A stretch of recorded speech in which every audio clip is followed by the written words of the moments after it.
Hi, I am Dr. Selvaraj, your surgical educator from Malaysia. Welcome back to my series of surgical teaching videocasts. These are meant mainly for undergraduate medical students doing the surgical clerkship rotation. I promise you will become competent in clinical problem solving and surgical decision making if you are going to watch these videos over and over again. Today, in this episode, I am going to discuss one more image based question from the lower GI tract pathologies.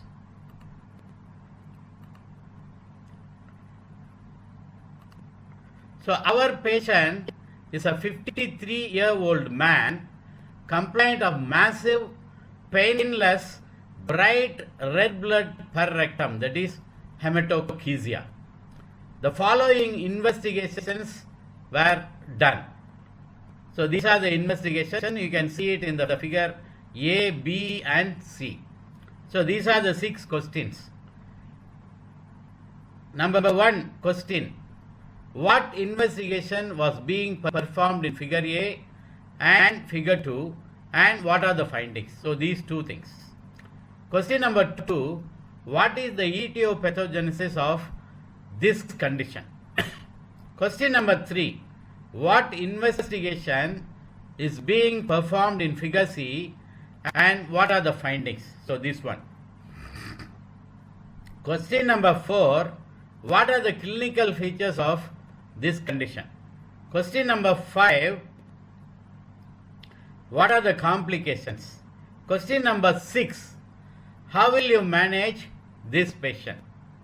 So now I request my viewers to pause the video and try to answer all these 6 questions. So after answering, you verify your answer with the correct answers which I am going to discuss in the subsequent slides. So question number 1, what investigation was being performed in figure 1 and figure 2 and what are the findings? So in figure A and figure B or figure 1 and figure 2, the correct answer is, okay, the investigation done is colonoscopy. In figure A, you are seeing diverticulosis, that is mere presence of multiple diverticulae. That's all. You are seeing, see, here you are seeing multiple diverticulae. See, so many diverticulae you are seeing in this picture, figure A. In figure B, apart from seeing these diverticulae, you are seeing active bleeding from these diverticulae. That is the finding in figure B. So question number 2, what is the etiopathogenesis of this condition or this pathology, namely the diverticulosis? So the correct answer is, the risk factors are the lifestyle. Usually if the patient is taking low fiber diet, inactive, and if they are obese, they are having high risk to develop diverticulosis. If it is low fiber diet, that will predispose the patient to motility abnormalities of the colon, and that will produce high intraluminal pressure, and that is the cause for these multiple diverticulosis or diverticulae. Okay. And the number 2 cause in risk factor is the muscle wall weakness from either from aging or from some other illness like, okay, the congenital problems like Ehlers-Danlos syndrome and Marfan syndrome, where the muscle wall will be very weak. And another risk factor is the high intraluminal pressure that causes the outpouching of the mucosa to occur at point of greatest weakness, most commonly where the vasa recta penetrate the circular muscle layer. This is the blood vessel. Okay, therefore increased risk of hemorrhage from the diverticulosis. Wherever there is, the outpouching of the mucosa or the diverticulae, that may erode this vasa recta, and that is the cause for this bleeding in case of multiple diverticulae or the diverticulosis. Question number 3. What investigation is being performed in figure C and what are the findings? So the correct answer is the investigation performed is the barium enema. So the figure C is showing the classical sawtooth appearance. See here in the sigmoid colon region, you are seeing this appearance. This is what is called sawtooth appearance. That is the classical appearance for diverticulosis. So question number 4.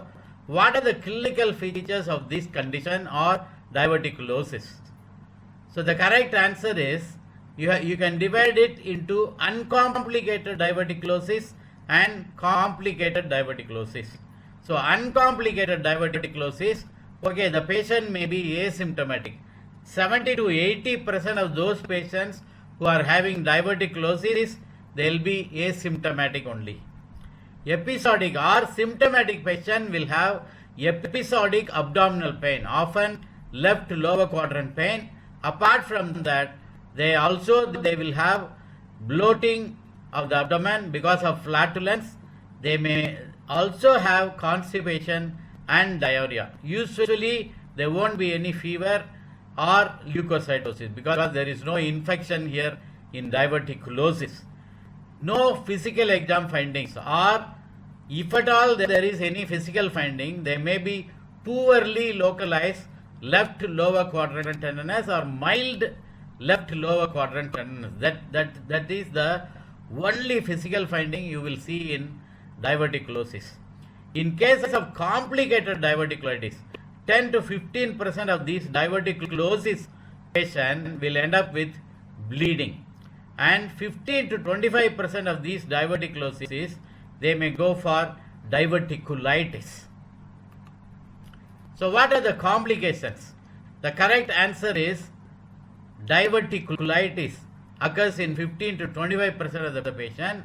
25% of these diverticulitis patient is complicated by either abscess, obstruction, perforation or fistula. Bleeding will occur in 5 to 15% of these patients. This bleeding is painless parectal bleeding. 30 to 50% of the massive lower GI bleed is because of diverticulosis. The other cause for massive lower GI bleed is angiodysplasia. Diverticular colitis is very rare. That is characterized by diarrhea, hematochezia, tenesmus and abdominal pain. Question number 6. How will you manage this patient, or how will you manage diverticulosis? So the correct answer is, in case of uncomplicated diverticulitis, you have to just ask the patient to take high fiber diet, and you have to educate the patient to avoid constipation. That's all you have to do. Suppose if it is diverticular bleeding, then you have to do initial workup and treat it as if it is like any other lower GI bleed. Majority of these, diverticular bleeding will stop spontaneously within 3 days. So you need not do any surgical, intervention. But if the hemoglobin is very low, you can just do only the blood transfusion. But if the hemorrhage doesn't stop, then only you have to, resort to the resection of the involved region of or involved segment of the colon. The majority of these things, the most common site is sigmoid colon. So you have to resect the sigmoid colon if it is sigmoid diverticuli, or wherever there is diverticuli is there, that part of the bowel you have to resect. So thank you very much for watching this video. If you think that these videos are very useful, kindly subscribe to this channel and press the bell button also to get your notification. Thank you once again for watching this video. Let us meet in yet another video. Until then, bye bye.